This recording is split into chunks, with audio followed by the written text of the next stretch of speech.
I was the IT guy for this furniture store, and like we kept getting these calls from Yelp, and they would ask for Gardner. But one time, somebody called, and they were like, "Hey, yeah, is Gardner available?" And so, so my office mate who answered the phone turned to me and goes, "Is Gardner available?" And I picked up the phone and I was like, "Bonjour, je m'appelle Gardner." Oh my god! Back when you could do that.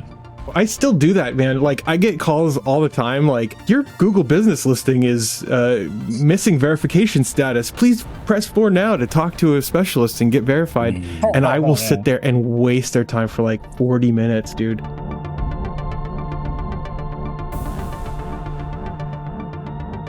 Good morning, everybody. Welcome to Off the Console, the hottest, sexiest podcast on YouTube. Talking about gaming, talking about tech news, anything nerdy. I'm one of your hosts, Gardner. I'm joined today by my friends, James and High Tech Low Life. How are you doing, my friends? Well, we're doing quite all right. We're doing good. We're doing good. Good.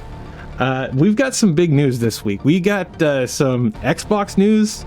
Phil Spencer's retiring, and that's going to be interesting. We'll talk about that in a minute. We got Sony killing Bluepoint Games. We got Steam Next Fest going on next week. Phison CEO saying some pretty crazy stuff, and a whole lot more. So we're gonna get right into the show. But before we do, we want to call out the fact that we're on YouTube, guys. You can subscribe to us on YouTube. You can follow this show in your favorite podcast reader by going to podcast.subscribe2.me and picking up our RSS link. You can also engage with the show on the Fediverse at Off the Console Show at podcast.subscribe2.me. We also have a Discord and a Patreon where we just released a new episode of the bonus show over there. So We're never gonna figure out what it's Bonus. bonus level. Bonus. Yeah. Now, we like to start the show off, before we get to the news, by talking about the games we've played this week. High Tech, let's start with you. What games have you been playing this week? Well, I've been re-immersing myself in an old game I really liked. It's called Rabbit and Steel. Essentially, it's a roguelike MMO style raiding experience, so to speak. So it's not an MMO, but it's a roguelike with like the stylings of like an MMO raid. Almost kind of like Final Fantasy 14, if you've ever played that, or any MMOs really. And it's actually really. What was that? Sorry, I paused the video. Right. So that's basically it. I've also been experimenting with the Ein Thor. It's quite nice. Yeah. I do see a lot of crazy people saying that PC handhelds are pointless because you can run games on those, but like, not really. We're not at that point yet. But it's pretty cool though. Rabbit and Steel. Fun fact, that game was also part of the Next Fest and got a lot of wish lists because of being on the Next Fest, which we'll talk about later. Nice. But aside from that though, I finally have all the pieces to build my PC, except the case. Okay. Because I'm trying to find because there was one case I really wanted to find. It's called the Lian O11 Vision Chrome, and apparently it was a limited edition one, so it doesn't exist. Look it up. It looks really nice. What was it? Lian O11 Vision Chrome.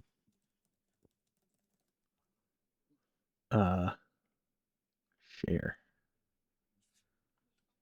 So that's the Vision is still available, but what I want to find is the Vision Chrome. If you go back and go to images, you'll see what I mean. Yeah, so it's like a one-way mirror style, and and all the lights and stuff shine through. I could buy it secondhand for like $500, but who the hell wants to do that? Right. Damn, dude, that's pretty nifty looking. I like that. Aside from that, though, I can't seem to find that, so maybe I'll just stick with the regular Vision. And it still looks very nice. You have a lot of patience. I love cases and all, but there gets to a point where I'm like, if I'm sitting on parts, I want to build my PC.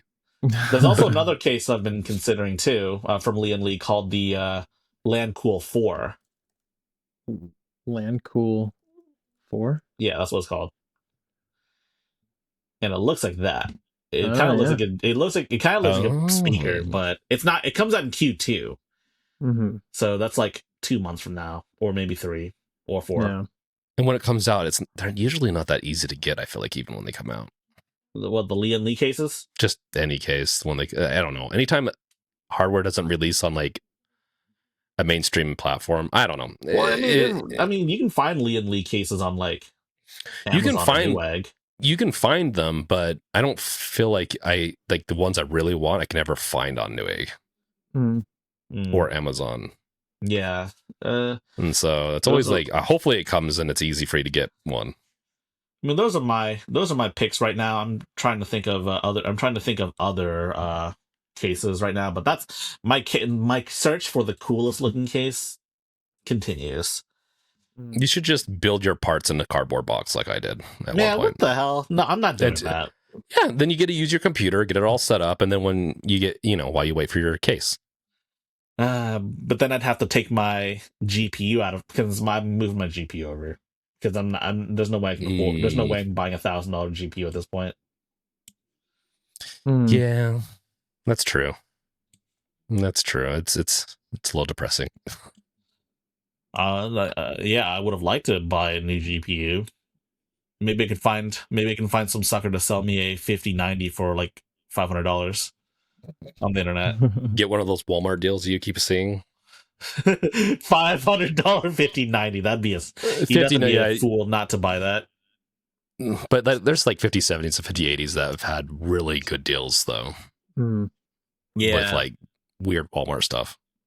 Yeah, it would have to be at least, in my opinion, at least a 5070 level. I can't even find the fucking AMG GPUs for that much, for a decent price either, though, to be honest.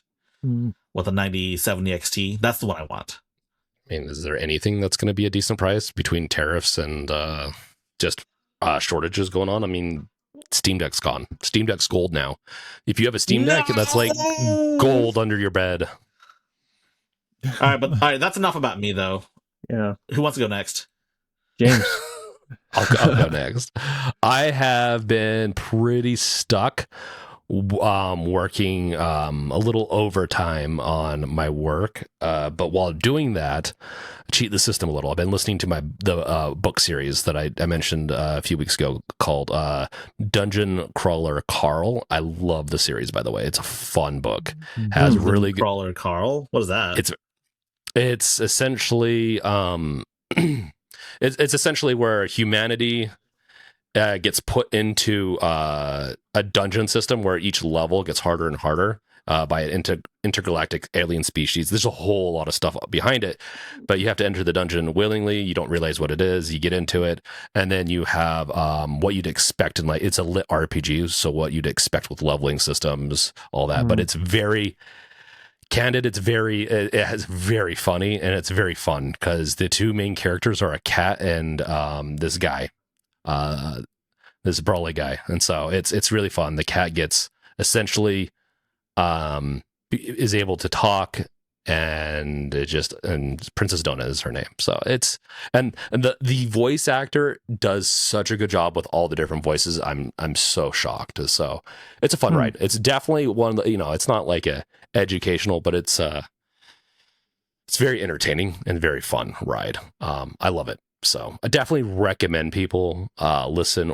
I actually recommend listening to it just because the voice acting's done so well, and I really like the way the voice actor acts. Anyways, I've seen some of his interviews with between Matt Dinniman and the voice actor, which I can't remember his name, talk and stuff. So I'm fangirling over it a little bit. I've been really enjoying it. Got done with the 4th book. I'm on the 5th book, and so there's I think 7 books out right now, and a new one's coming up. So definitely recommend that. And yeah, I've just gearing up for Resident Evil. I think it's coming up next week. So yeah, nice. Really excited for that. Books are pretty good sometimes. I think the last book I revisited was Do Androids Dream of Electric Sheep? You guys know what that one is, right? Asimov, dude. Yes. It's Blade Runner is based on that book loosely. Yeah. There's a lot of things that they cut out, like Wait, is that Asimov? No, I don't think it's that's no, Philip it's K. Dick. It's Dick. Yeah. Asimov's Sorry. something else, but yes, Yeah. there's a lot of things they cut out in Blade Runner, like the robot animals and the whole aspect of like animals. And I think they also cut out Deckard's wife too, but and the whole subplot she has with like the box. Yeah. And the other like guy that the book also focuses on, the guy that's like kind of mentally handicapped.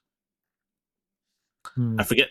Yeah, there's a lot that they cut out for Blade Runner. The Blade Runner is still like one of the definitive like cyberpunk like aesthetic like style movie. I don't know, man. I don't know what I'm saying. It's all good. Dude. So this week I have been extremely busy. I have like pre-written 8 articles in like 4 days, which is crazy for my website. But I also just got this in the mail. I ordered Brothers in Arms, which is like the first Gearbox game, like original game from Gearbox, which I'm really excited about. This was one of my favorite games of like 2007 or whenever it came out. 2005. Holy shit, I'm old. And it's so much fun. I haven't played it yet. I literally just got it. But speaking of books, I'm also reading High Conflict by Amanda Ripley, which is like how people get trapped in extremely toxic conflicts and the solution to conflict. And it's very interesting. Oh, and I'm also reading, I don't have it on my desk here, but I have the Legends of Localization Earthbound edition, and it's written by Clyde Mandelin, who's the guy who led the Mother 3 fan translation.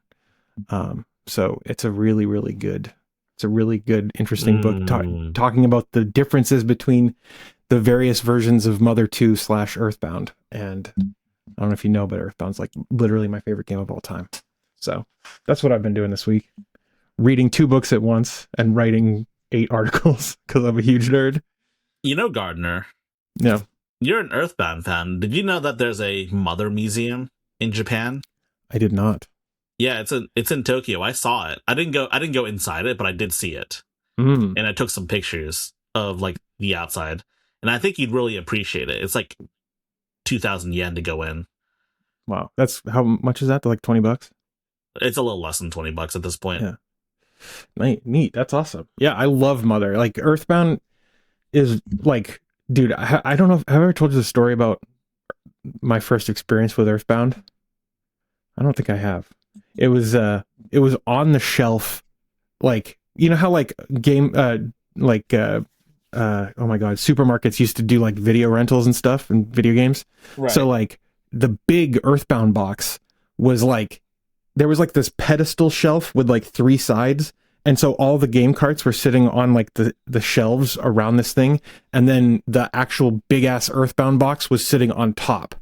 And I remember I was really little, and I look up at this and I see the Earthbound with the box with the big Starman on it, and I'm like, oh man, I want to play this game. And then I would spin it around every time I'd go to the supermarket. I'd spin it around and look at the back, and it had like the I don't remember the name of the creature, but like the purple Nessie Loch Ness monster style monster in it, and I was like, oh, I want to play this game. And it was never available, and if it was like extra expensive to rent, and so my parents were like, no. So then my friend Carl told me about emulation, and I was like, oh, I'll do that instead. Yeah, dude. Yeah, Mother is great. I have to confess, I've never beaten Earthbound. You haven't? Oh, guys, I already know what happens because the game's been spoiled to like for fucking 30 years at this point. But like, yeah. Okay, I'm not going to spoil it here, but like, if you haven't played through Earthbound and you haven't experienced the sleight of hand in the storytelling that the game pulls over on you, I don't think that like you owe it to yourself if you're a fan of narratives in games, especially narratives that only games can tell. you owe it to yourself to experience that, because the game makes, oh my god, I get chills when I think about the ending. Anyway, yeah. Right. Speaking of things ending, let's talk about Xbox. Man, that was a good transition. Yeah. So I still don't believe it. Xbox is gonna live forever. Oh man, you can't kill my dreams. Xbox. I don't know. So what we're talking about is apparently Phil Spencer, the CEO of Microsoft Gaming, not just Xbox at this point, is retiring, and Xbox's president Sarah Bond is out. Apparently, do we know she's resigning too? Well, we don't know why. Yeah, but we usually just know that she's resigning too. She would have usually. Yeah, she probably wasn't. She was wanted to be picked. I guarantee she wanted to get that position, and she was not. They picked someone else, which. Man, screw companies sometimes. This all happened at the same time, though. At least the news broke out at the same time, so we don't know what the exact order was. We don't. Okay, no. Here's the thing. We might not ever know unless they actually come out and talk. These individuals, but this is a very, very common trait of the outside hire from a different department or outside, like because Microsoft as a whole, has tons of different CEOs with their child companies, but. Her resigning is a good sign that she didn't get what she wanted, which is well, to progress up. Yeah, because in theory, she would have been next in line to inherit Phil's position. Right. Part of me wonders if, what you said is correct, that maybe they hired the AI gal, what's her face? Asha Sharma? Did I pronounce that right? I don't know. We'll just call her Asha because it's we'll just say Asha. We don't know if maybe they picked Asha over her and then she resigned, or if she resigned first and then they scrambled to pick someone, so they just picked Asha. Yeah, okay. I don't know if I've ever heard of a position like that happening. It's usually if you resign, I don't know. It's weird. Retiring and then resigning at the same time. Maybe they see the painting on the walls like, hey, this is going to go tumble down now. And she didn't want to. But I'm going to go on my theory of she didn't get picked, and they outside hired, and outside hiring almost never works out this way. So, especially in such a weird demographic, like an AI hire. Yeah, I know we like to shit a lot on Xbox in the show, to the chagrin of some people, but I like Xbox. I like what Xbox used to be. I like what it used to be. 360 era was the golden age of Xbox. I agree. I have such fond, warm memories of playing 360 and even original Xbox too with my brothers, right? And with my youth group when I was going to church, right? Like these guys, we had so much fun with LAN parties. We had so much fun with split screen and co-op in person, right? And that was like the whole ethos of early Xbox was like get together with your friends and build a community. And now it's about what? AI slop. It's like Asha said they're not pivoting to making soulless AI slop. Are they allowed to lie like that? So there are ways to augment with AI to build something that's not soulless AI slop, but it's still AI slop, even if it's not soulless. The big question then becomes: it sounds like they're trying to differentiate between good and bad AI in this case. Yeah, there's a whole narrative that they need to rewrite, a lot of these companies, but my problem full on is that she has Microsoft's core AI. She's a president of it attached to her.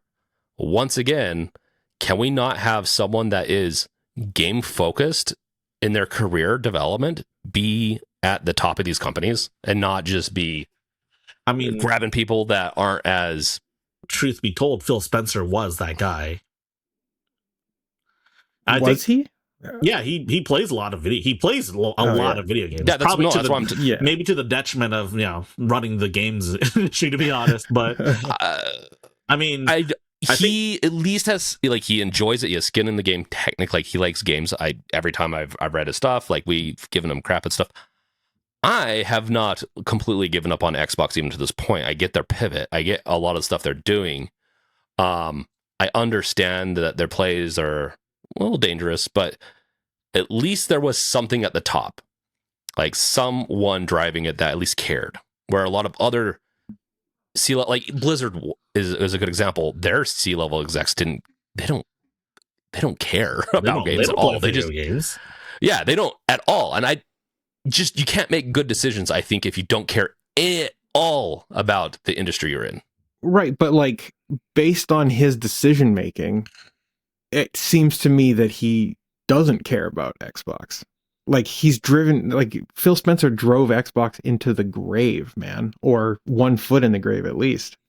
I guess. I mean, I think they made like $6 billion. I don't think they're like, so from like a financial side, I don't think they're doing worse than they've always kind of grown. When I say that, I mean, they had the attention and the affection of a good portion of at least Western gamers, right? For decades, for like almost 20 years. And then Phil Spencer, well, actually, I mean, Xbox One was really like the first nail in the coffin because it wasn't Phil who rolled it out. What was that guy's name? But it was all about TV, right? With them.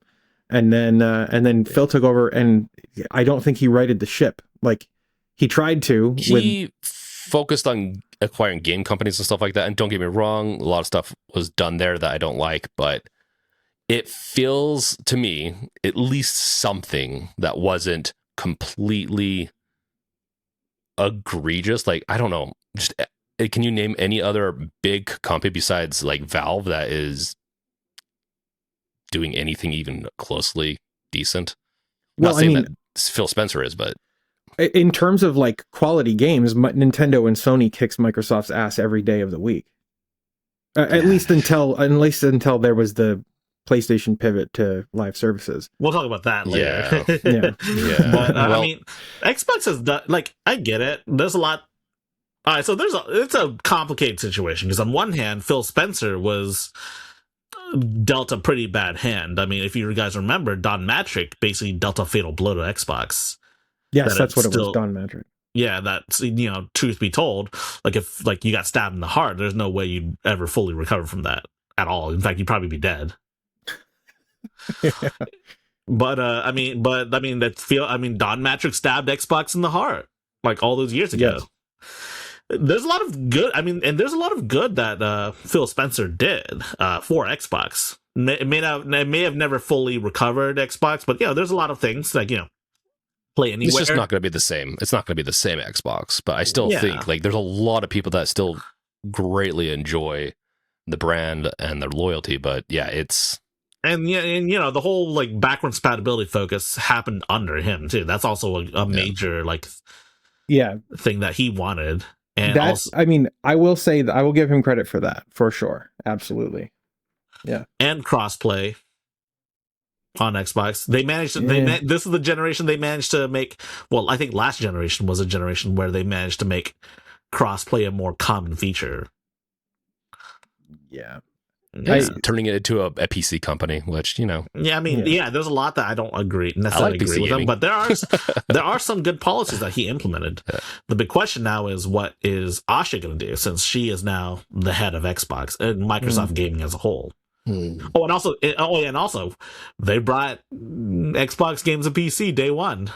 That happened under Phil Spencer.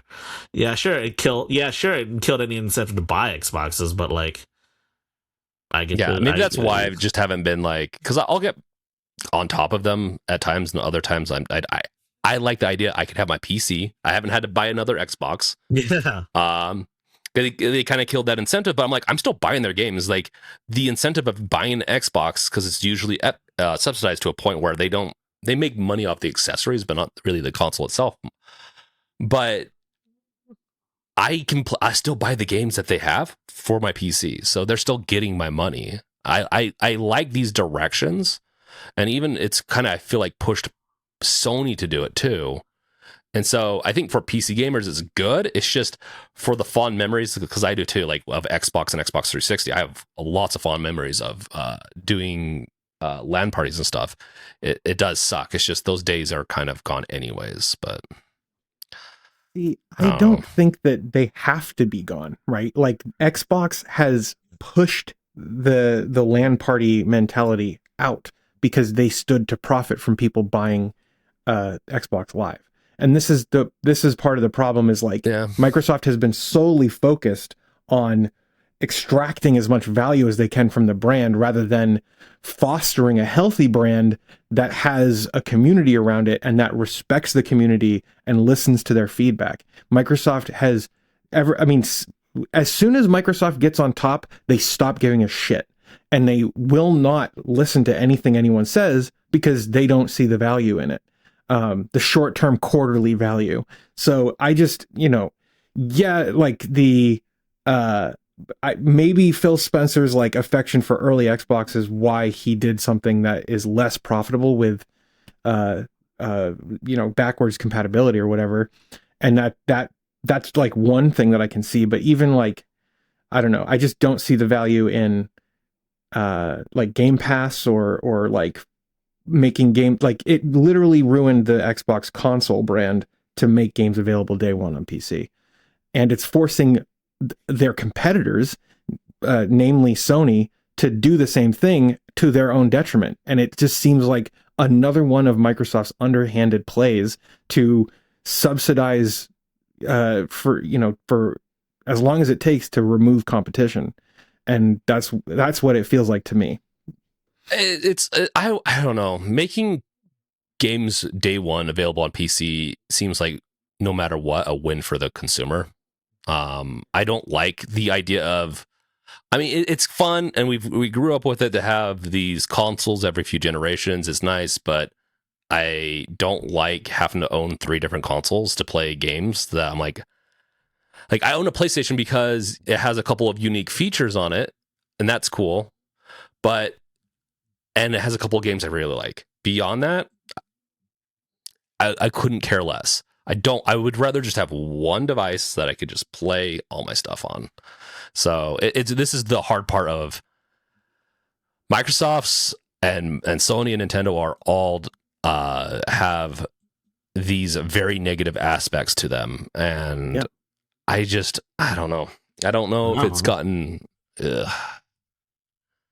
better or worse. All I know is, at least from my side, I like that I can get my games day one on my PC. Yeah, so I do agree that, yes, this probably did kill many incentives to get an Xbox. Why buy an Xbox for Halo 7 or whatever when I can just get on PC day one? But at the same time, though, I don't have to spend an extra $500, $600, $700 on a new Xbox to play. That being said, it is good to keep those types of consoles available for people that especially they don't care about having the best and greatest. Like, buying a $300 console is what they can afford. It does hurt lower income people, I do think, because Xbox isn't going to have a cheap system again. But neither's the other guys. Like, a Switch 2 is essentially $500. That is much higher than what inflation is. It's this whole greedflation thing. It is, like, inflation's not the cause for a lot of these consoles going up in price. It's they want more money every time, and they have to make those short-term gains where, I don't know, they just got tired of not rising fast enough, which is going to kill their companies. Yeah. Speaking of killing companies, good one. PlayStation is shutting down Bluepoint Games. I don't know Bluepoint. I've heard the name. I don't know what games they made. So they primarily focus on remaking and remastering games. The Demon Souls remake that was on PS5. They were mostly behind that. They also did the Shadow of Colossus. They also remastered Shadow of Colossus for like the really PS. Good remaster. It's a really good one. that's basically their bread and butter. The unfortunate thing, though, was that they allegedly pitched a live service God of War game to fit Sony's fucking 12. Their insane 12 live. Have you guys have heard of that, right? That Sony wanted to make 12 live service games at once, and we've seen the results of some of them. Helldivers 2 did pretty well. Is doing pretty well. Concord, massive failure. Probably the biggest failure in all of gaming. Yeah. Helldivers did it right though. Like, it doesn't charge you much. Like, you can go through and not have to buy much, and you get a ton of value out of that game. But but like they did it right. But the fact that Sony had this grand plan to run 12 live service games at once, every fucking game at Sony at one point became like they were planning on doing a God of War live service game. God of War, Last of Us. They're still making the fucking Horizon live service game that like they announced very recently too. Yeah. But at least Sony has original IP that they're still capitalizing on. Hey! Microsoft has been capitalizing on Halo a lot. It's never good, but yeah, right. Oh yeah, and they did do a re-release of Gears of War on Steam, which was pretty good actually. But and they're still making that new Gears of War prequel. Was it E-Day or whatever? I forget the name of it. I don't know, but I mean, Sony, they've been really hinging on that Horizon IP. I don't really see the appeal in it, to be honest, but that's just me. I like Horizon, but yeah, they're pushing way too much Horizon. Like, I like it. I still haven't played the second game because it took me a while to beat the first one. They are pushing too much Horizon. I don't think it's not even one of their I think the IP did well enough. I don't think it did amazing. It's crazy. And let's not forget about let's not forget about The Last of Us, the one series that has more remakes and remasters than actual games. It's true. Yeah. We have Last of Us 1 and 2, the original releases, and then we have Last of Us remastered for the PS4. It was a PS3 game, if you guys remember. Yeah. And then they had another remaster of The Last of Us 1 called The Last of Us Part 1, which is on PC now too. And it's for PS5. And then they remastered The Last of Us Part 2 again. That's 3 remasters and 2 actual games in the series. As long as they don't prevent you from being able to play the originals, I don't care if these companies can remaster and remake all they want. I don't care. I like The Last of Us. I think the remasters are decent. Actually, I like them. It's this shoveling of, oh, well, what if we did a live action or a live service so that we can make a ton of money? And like they put the idea first. It's like, before we have a game, we want to make this much money. We want to make $2 billion because it's not fair that Blizzard's making $2 billion off Hearthstone or something like that. Because I'm sure these decisions were made like back when that was doing amazing. Then they're like, okay, well, what IPs will fit into this? And then like, okay, what should the IP story be? And they go really like, in a creative world, that's not how you should be doing it. It's really stupid. And not to mention they're doing that at the expense of studios like this, right? This is a really good studio. Like, people are not happy about Bluepoint Games. Like, they didn't do anything wrong, in my opinion. Maybe trying to do a God of War live service, maybe, but who knows behind the scenes if they were forced to kind of like, because they had a pitch, but that doesn't necessarily mean that everyone on the team wanted to do it. I don't know. I wish they would repurpose this studio and actually use it for, maybe they could even do more remakes. They could do their own game, because there's a lot of, funny enough, there's a lot of game companies, a lot of devs that come out of like doing remakes or doing one-offs for other companies, like especially back in the 90s, that are full-blown dev studios now that are some of our favorites. Why lose all this talent? That obviously they work good as a team. These companies don't understand how much gold that is when you have a team that does well together. Like, that's gold. Yeah. I mean, like, I think at this point, like, if you work in the games industry, your job is in jeopardy. And it's really time for the games industry workers to unionize. Like, I don't think there's any other solution to preventing this kind of shit. Yeah, every one of them. Everyone needs to band together because they're going to be laid off anyway. So here's the thing: they're going to threaten you. Ooh, my mic is being very floppy today, but yeah, he's just sending right attention. There, floppy mic. Yeah, sorry. I'll go get some medicine for it. But no, but they need to understand. Like, what was it last year? Didn't we say like a third of the game industry was laid off? If not more, like 40% maybe even. If that's the case, you're more like, that's a very high statistic that you're going to get laid off this year, or you're going to get laid off in the next 2 or 3 years. You should just start unionizing. They can't threaten you to lay you off or like fire you and all that, because they're going to do it anyways.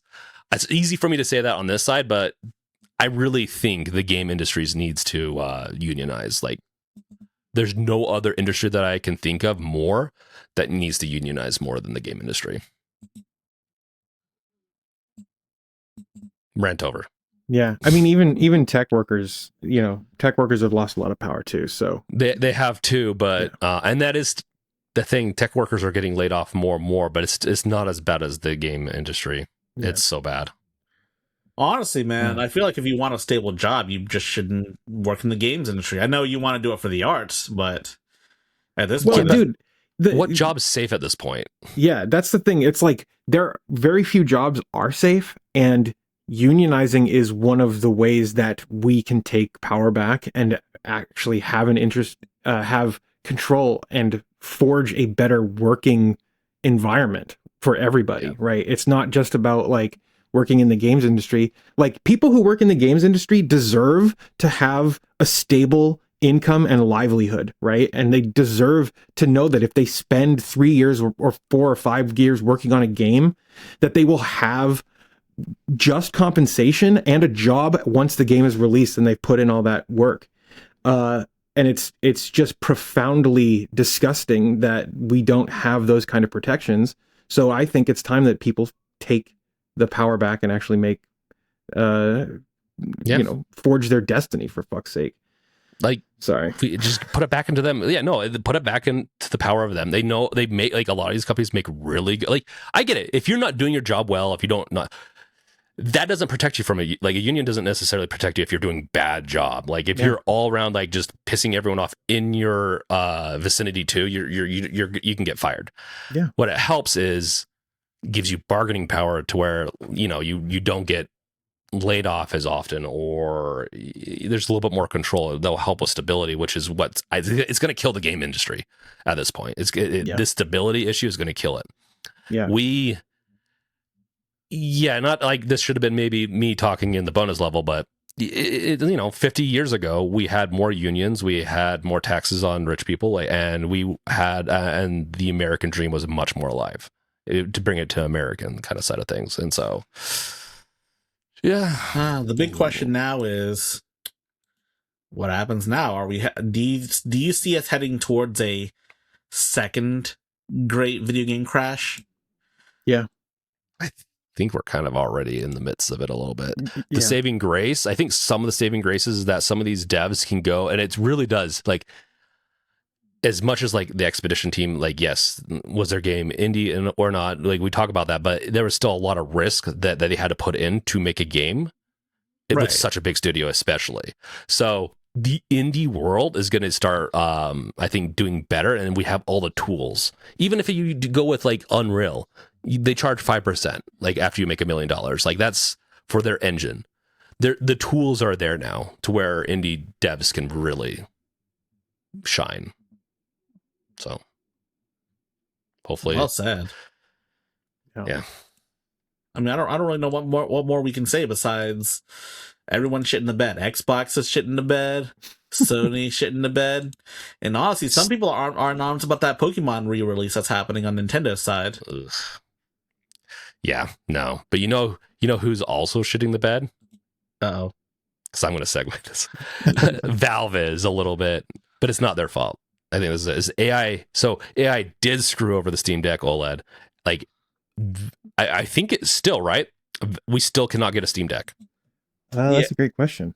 Yes, last I checked, and when I made the document for this episode, Valve added a message stating that in some regions, aka at this point every region that the Steam Deck's in, it's intermittently out of stock. Every region, Europe included, right? Yes, from my understanding. Now Europe is included too. Yes. Yep. Yeah. So basically, if you want to buy a Steam Deck, well, you're too late. You're too late. Yeah. I think most people that wanted a Steam Deck would have already bought one by now, but like at the same time, though, no. I mean, some people are getting older. Like, let's say someone, I know this is crazy, but like 14, they couldn't afford something like that. Maybe they didn't want one, and now they're 18. Now that because it's what the Steam Deck's been out 4 or 5 years, and so they want one now. They can afford it. They have a job. That's they can't get it. Point. Yeah, and it's like a console, so it's long living. You could think back about. I didn't get a PS2 or some of these other consoles when I was young. Right away, I had to wait for them.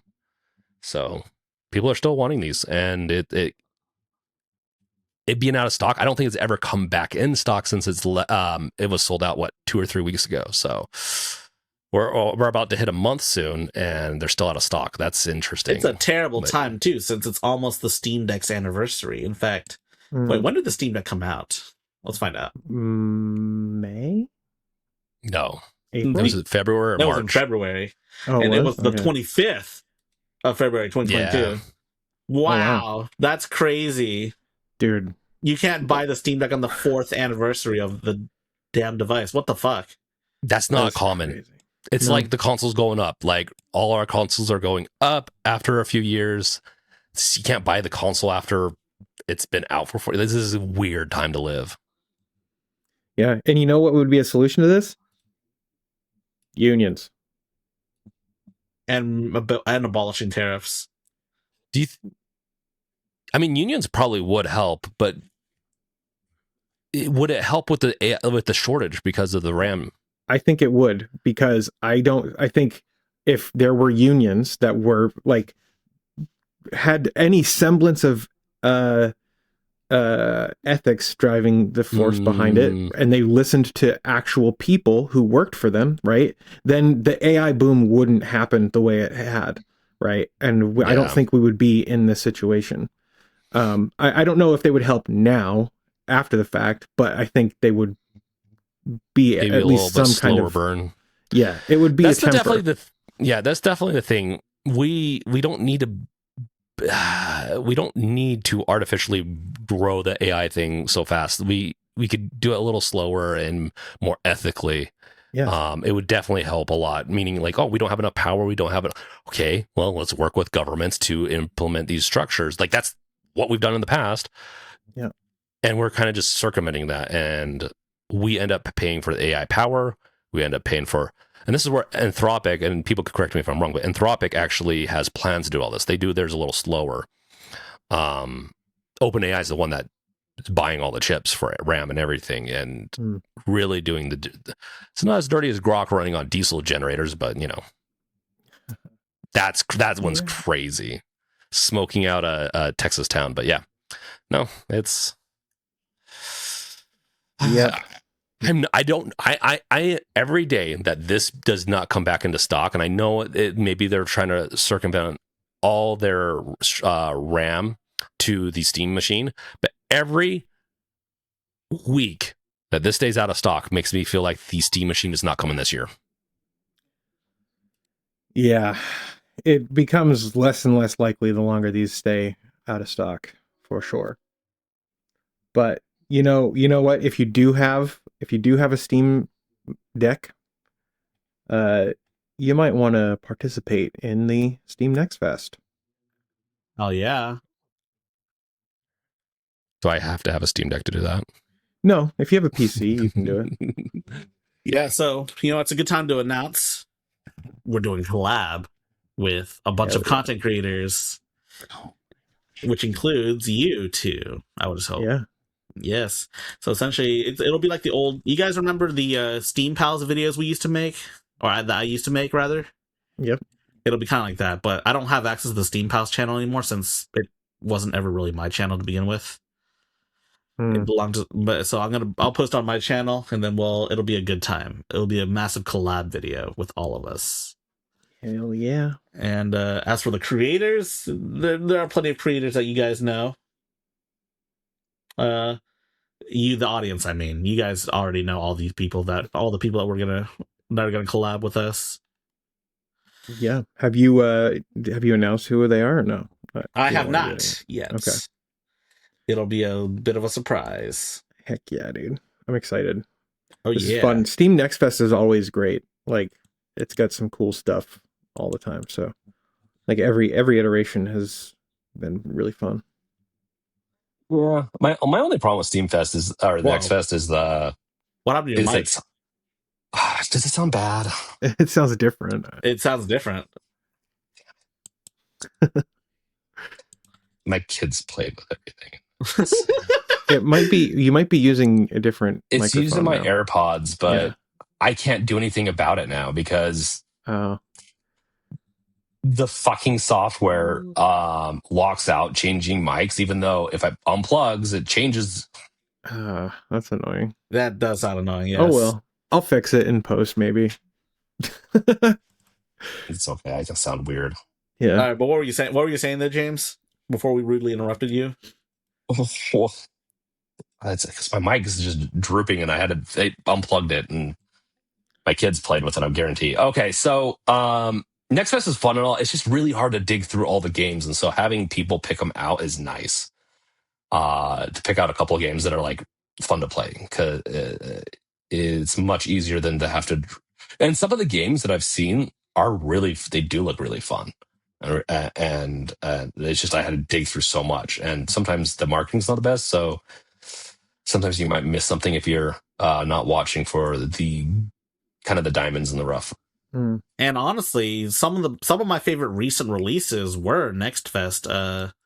Were games featured in the Next Fest. You know, Balatro was one such a game too, and Balatro became mega successful. Another game I really liked was the aforementioned Rabbit and Steel. Good stuff. There's also, and I'm sure, and what else was there? There's a lot. I liked Slave Zero X. That was a pretty sick game. Have you guys heard of it? No. Slave Zero X. Yeah, it's like a 2D action. It's almost like a fighting game. Almost. You look it up. It's awesome. I gotta. Are you sure you're supposed to say the X in it? Yes, you're supposed to say the X in it. It's. I'm just going back to Hunter x Hunter. Hunter x Hunter. Dude, Hunter x Hunter has slapped so much harder than Hunter x Hunter. It does. How do you spell it? Slave and then space zero. The word zero. Slave. 0x. 0x. Okay. The first game is an FPS. It's like a boomer shooter almost, but this is. Oh. Wow. Them are some big sprites. Yes. It's pretty awesome. Not a whole lot of people have played it because it's actually kind of a difficult game. But man, it's so good. I played this original one. The original one is a completely different type of game, though. Oh, it Slave is, Zero. but there's a lot of games that came out in the late '90s that look like Slave Zero. There's a chance I could have played this because I have a lot of these one-offs. It's like a biopunk, like almost, because your suit's like a living. You're wearing like a living suit. What about you? Like parts of it look a little bit like Half-Life textures. Interesting. Yeah, similar games, Stray and Half-Life. I love the background, like how the environment is 3D and there's like no anisotropic filtering and there's no like what's the term? Anti-aliasing. Like it looks authentically retro. Like early PS2 maybe or late PS1. Yeah, I think it's definitely giving off PS1 vibes. I think that was the intention. Yeah. It's really cool. I love the aesthetic. Neat. Yeah, so we're doing a collab video. It'll be cool. Next Fest. And if you guys have any games that stick out to you during Next Fest, leave them in the comments and we will take a look. Yes, we will get. Ooh, Yes, we will get to making. Yes, we will get to it. The Next Fest is always a fun time. Yeah, and enjoy video games while you can, because apparently consumer electronics are going to go the way of the dodo here, according to, who is this guy? Phison CEO? Yeah, so you guys know who Phison is, right? Yeah. Yeah, they make memory controllers. Yeah. Yikes, dude. Tell us what's going on here. Hold on to your devices is what I would say. Like you're going to be able to game for a very long time, but I think devices are going to become more harder to get. Yeah. I mean, I can see like these becoming like the only things that are available in the consumer market, because these are so locked down and controlled. Like, and I say these, I'm holding up my phone.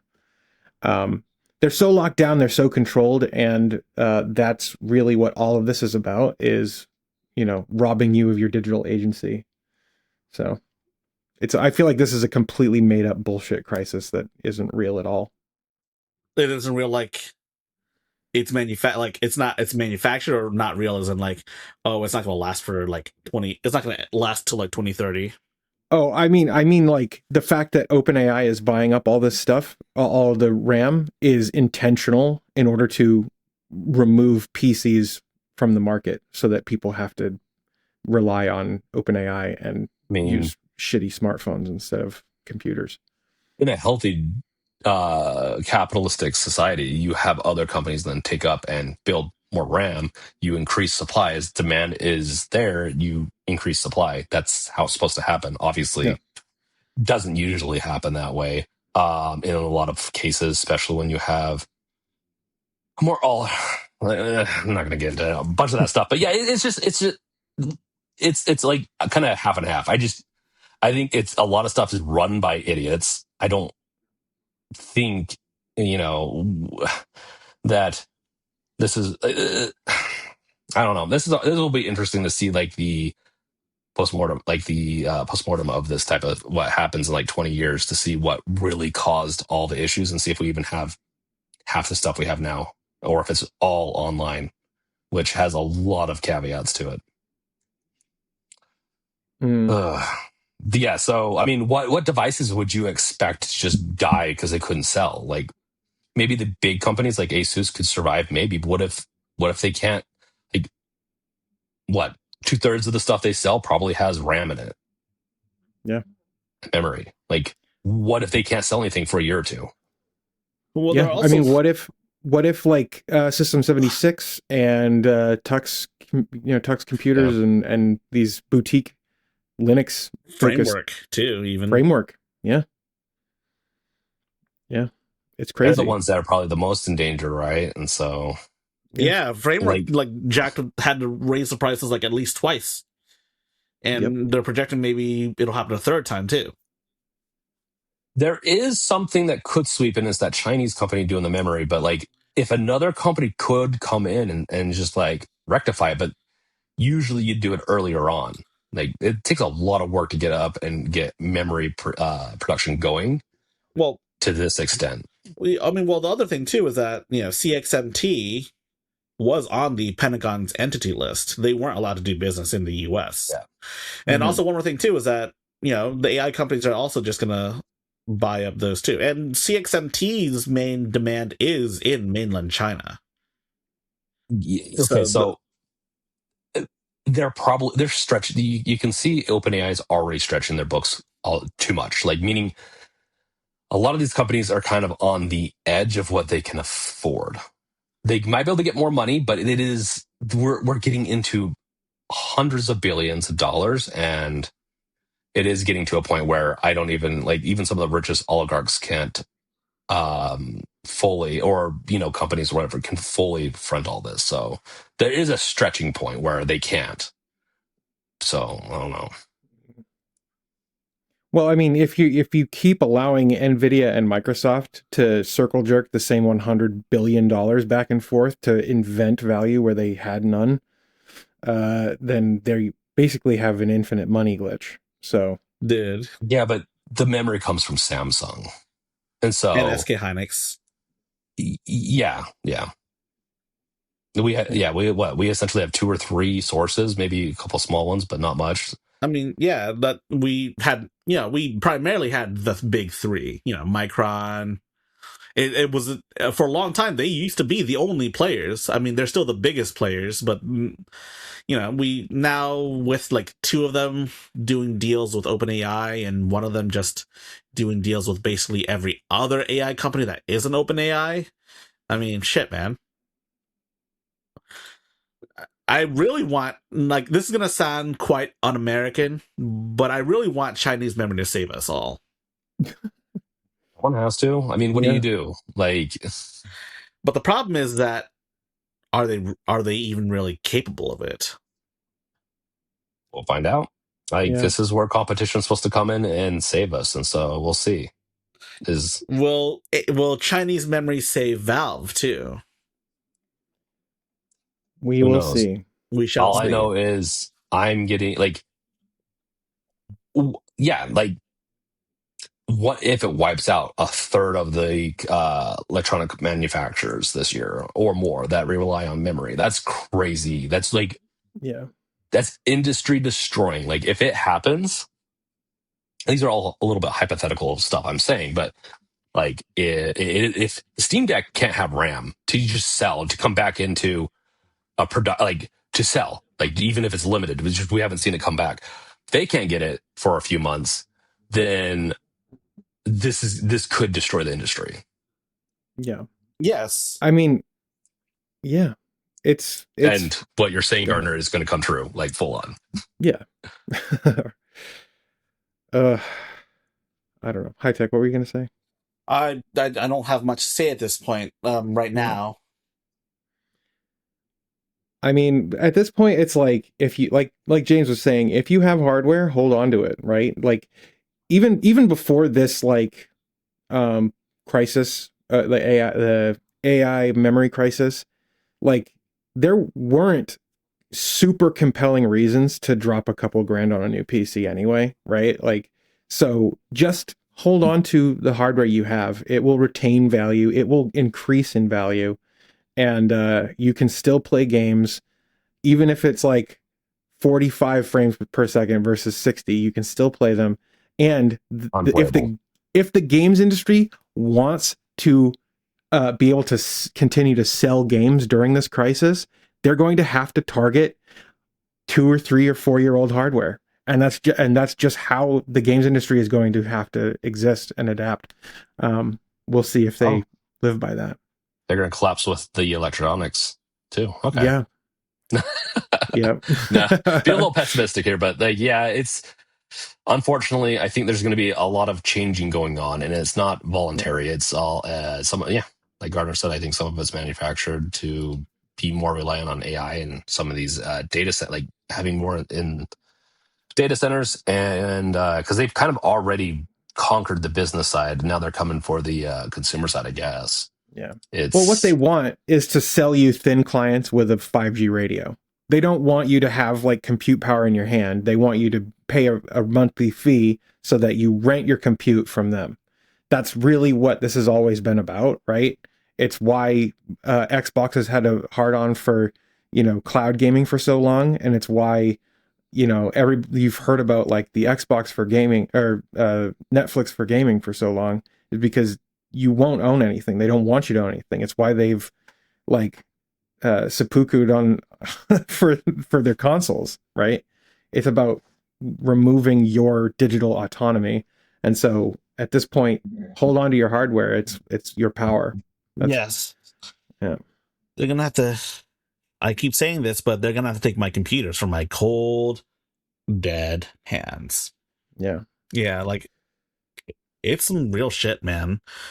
Yeah. I mean, the other thing too is how one company is able to do all. Oh, I mean, it's not just one company. Let's be honest. I mean, no, but if they stopped doing it, it wouldn't happen.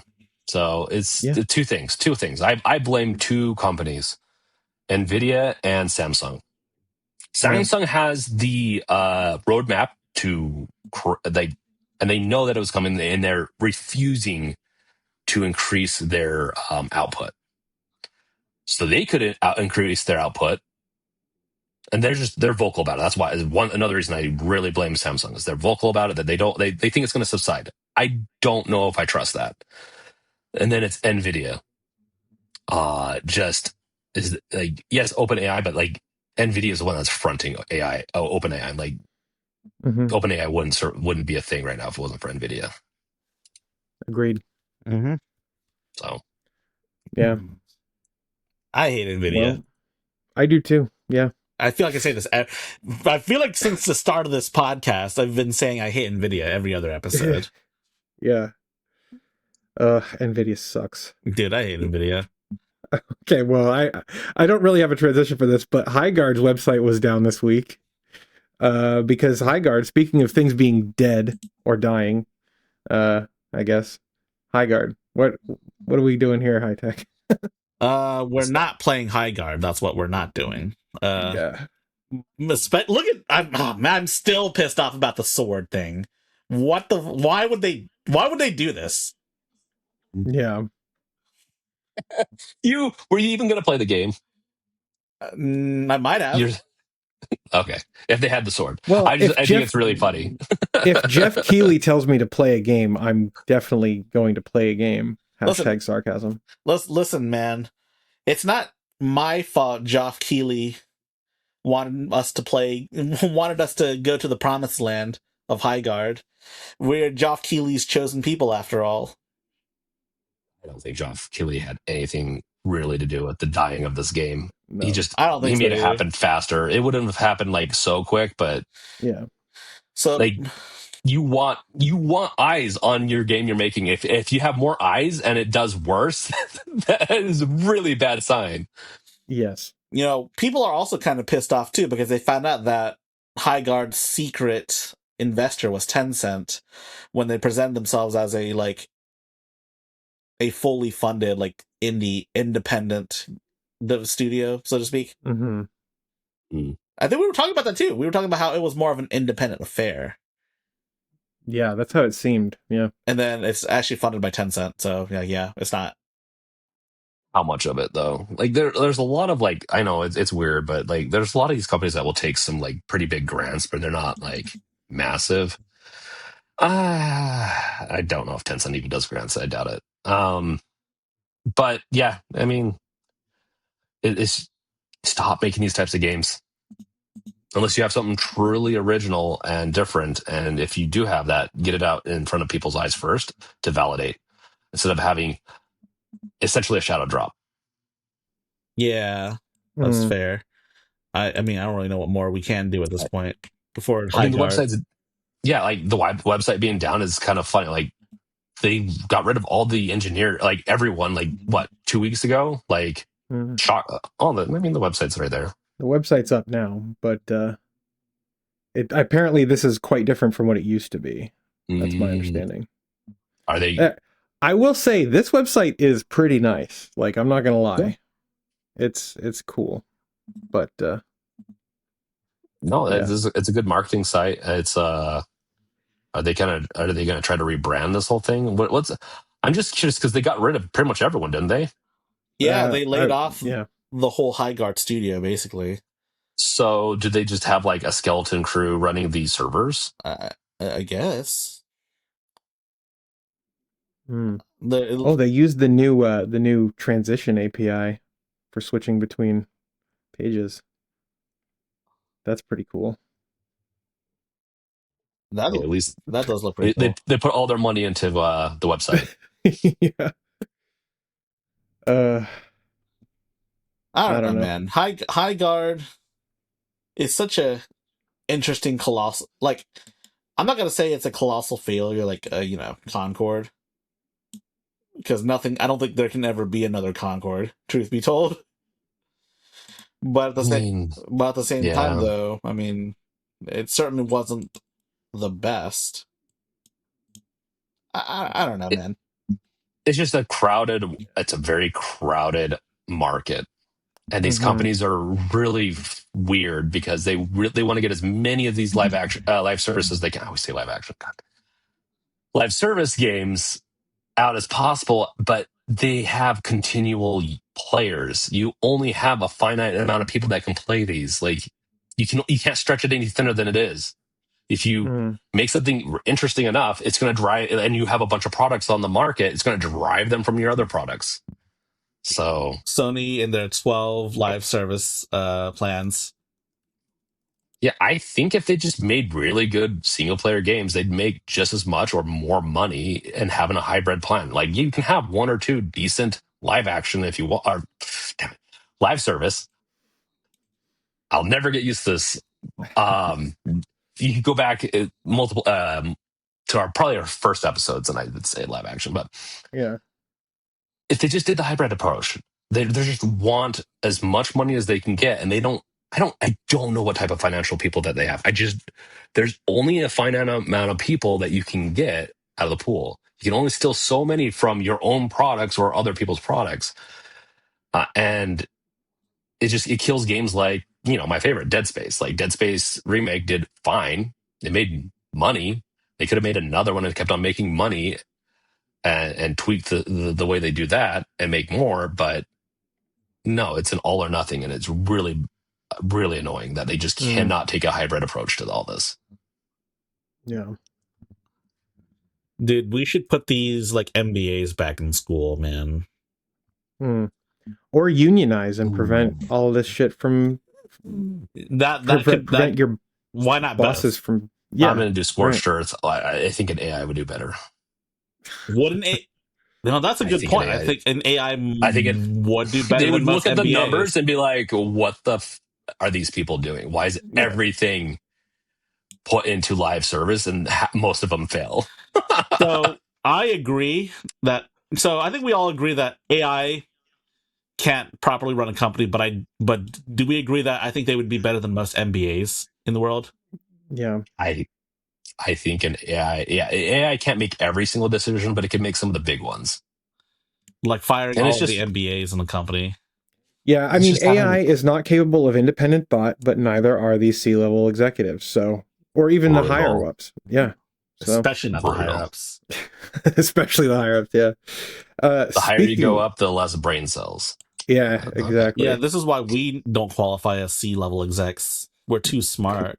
Our I think some of them are pretty smart, but they get really full of themselves, and they really don't. They get too full of themselves, and they don't really understand what consumers or their business or like the people that are consuming their product need.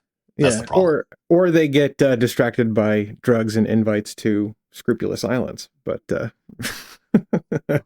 hey, I was just riding my boat by that island. I had nothing to do with it. Only took my kids there. It was fine.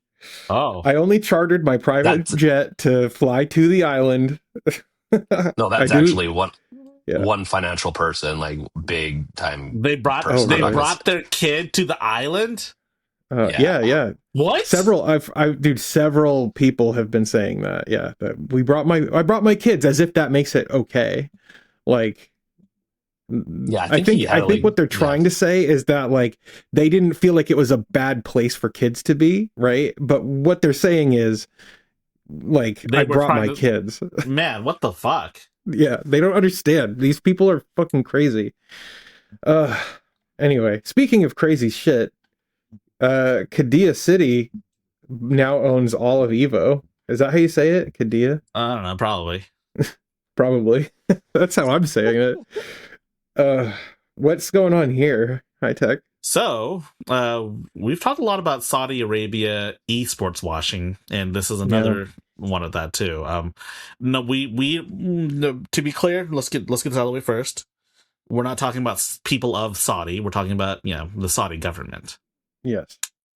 So here's my big concern with all of this. So essentially, what happened was Evo was partly owned by Sony and Nodwin Gaming, and a company called RTS, which was founded by Pokimane. I don't know. Yeah, it's that. Yeah. And RTS is also funded by Qiddiya City, which is a project in Saudi Arabia, trying to make an entertainment like district. I don't know what that would entail. I guess like making Vegas, but in Saudi Arabia, I thought they had laws against gambling. But I don't know. But whatever the case is, Saudi Arabia owns Evo. Mm. And for people who don't Chipotle. know, yeah, for people who don't know, what is Evo? I think Evo is the biggest fighting game tournament in the world, and they usually host them in. They're traditionally hosted in Vegas, but they've also recently started hosting Evos in Japan and in France too. And I mean, truth be told, if you're a fighting game player, like a serious one that can actually compete, there's no way you can actually miss out on Evo. And if you look at like fighting game player wages versus like your average League of Legends player, it's far lower for some reason. That's interesting. What is the viewer count? I would assume that League of Legends and some of those other ones, it's so much higher viewer count and tickets sold kind of stuff. I'd assume. I mean, probably. I don't know for certain. I don't know for certain. Truth be told, all I know is that they don't get paid nearly as much. I mean, people are saying they should just miss out on Evo, but at the same time, though, if that's like your main job is to go to Evo to commentate or to play, even both, like very niche and very hard. Like you can't be a top player in a lot of this stuff without dedicating most of your time. Yeah. So you don't have time to work. This is your job. Yeah. So like telling people to like just quit their job, like that's unrealistic. It's also it's a little elitist. I think people need to understand sometimes it is a little elitist. Yeah, you can't just quit your job and find a new one. Otherwise, I probably would have done that multiple times over. And you can. It's just the market's not great for it now, anyways. And plus, if your skill set's set into here, and let's say you're making 100,000, and you have to go and get another job. These skills do not translate to another job. You're going to be starting much lower. For sure. Yeah, but also, like, guys, you know what would be a solution to this? Unions. And here's why. Okay. There are a couple reasons. Wait, High Tech, what were you gonna say? No, go ahead. Well, so like imagine if Capcom, like employees at Capcom were unionized and they said, you know what, we don't want to participate in Evo anymore because of this transfer of power here. They could pull out of Evo. Or imagine if the people that were working at, what's it called, Nodwin, were unionized, and they said, you know what, we don't want sports washing to happen in our company, so we're not going to consent to this buyout. Like, guys, unions are your only way to actually affect change in the corporate world right now. Government's not going to do it, not going to cut it. Unionize. It's time. Yeah. Government is one way, but with the way things are going, how much corruption there is, it's not going to happen anytime soon. Yeah. Unless there's because when you get it that way, then you have revolutions and that gets really messy and deaths and stuff. So, I mean, yeah, I agree. I'd much rather go through unionizing and figuring out things that way. Yep. But heck, you can't even unionize now because the government's not going to protect that. Trump hates, and I say this, it's just, if you're a business person that's a billionaire, you don't like unions. It takes control out of their hands. Yes. That's the only reason they don't like it. They'll give you a bunch of other reasons, but it takes control out of their hands. And it's not even that much control, but it's any control. Yeah. So, I don't know. We've talked a lot about Saudi Arabia very recently. I mean, we've had that comedy special that happened there. Mm-hmm. We had Mr. Beast creating Beastland. He claims it's more accessible for like his audience, but like, is it though? No. So they have a lot of oil money. They know how to diversify. They've even mentioned how they diversify into clean energy, a lot of different things. These Middle East countries know how to diversify. They understand that oil is not going to last forever. And this is how they're diversifying it. Unfortunately, the governments aren't themselves very ethical in the sense of, some of the laws that they have. Some people can't even go to this country without getting in trouble. If something happens, they find out about them. But I also think going after some of the advertisers a little bit, like Chipotle is one that's presented by Chipotle. Funny enough, I don't know if you guys saw this, and Chipotle said that they had like 60% of the people that go there make $100,000 or more. And so they're going to raise prices because they know people can afford more. The CEO came out with that. Dude, it's bonkers what people say now. Yeah. Dude, they're going to cater to a more rich audience, which I'm like, it's already what, $3 for a thing of guac at Chipotle. Chipotle is insanely expensive. Yes. Yeah. They're good, but I can make similar at home for a fraction of the price. And once you get to a certain point where I'm like, okay, I can make 3 or 4 meals at the same price, I'm just going to do it at home. I'm sorry. Yeah. Dude, I used to go down to like Dunkin' Donuts right down the street from my house almost every morning to get a coffee, and they raised their prices, and I was like, I can still afford this, but I'd rather not. And I've been saving so much money.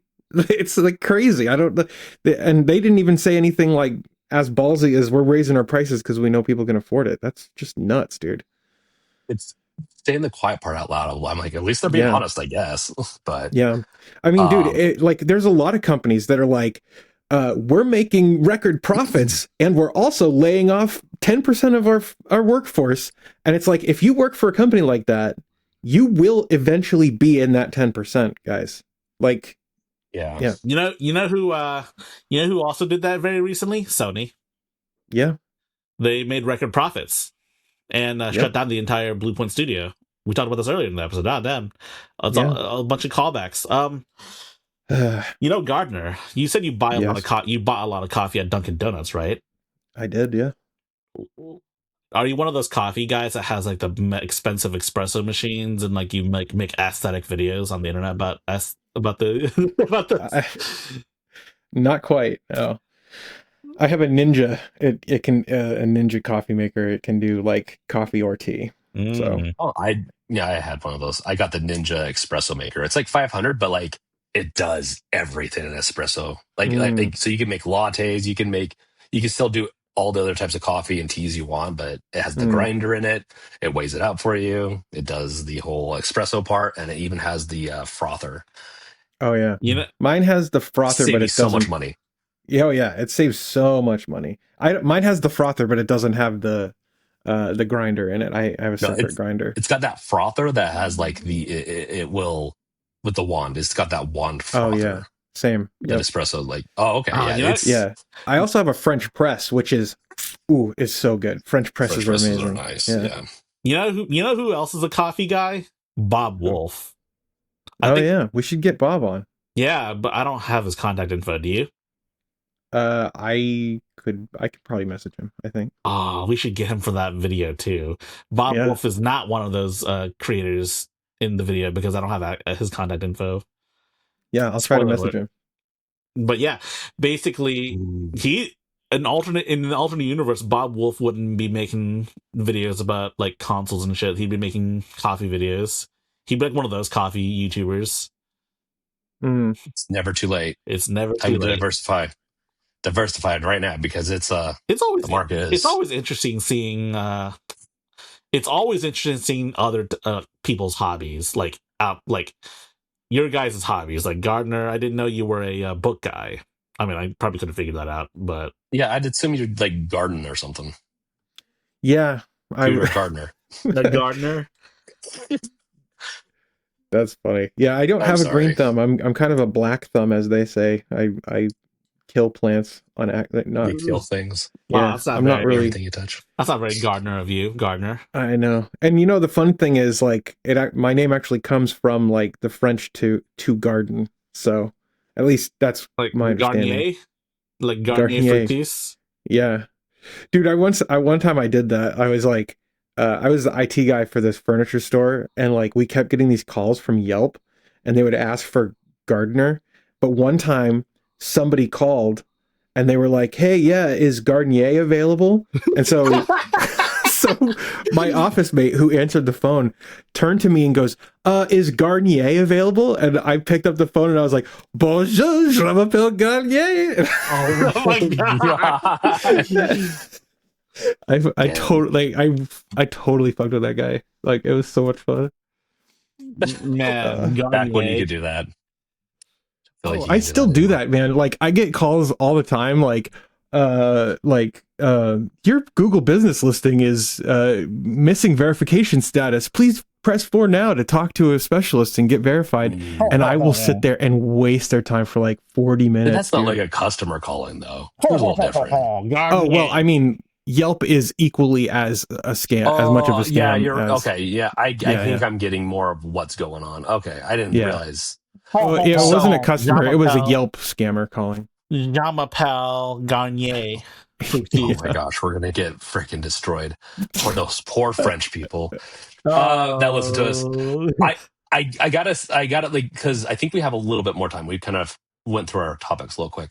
Yeah, but I gotta say, like, I want more competition for YouTube, right?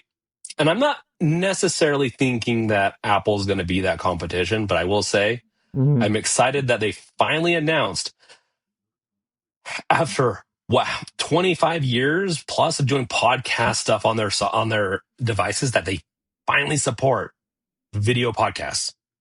Huh? It's not quite out yet, but it's going to be coming out in the next I think it's in alpha or beta or whatever. Again?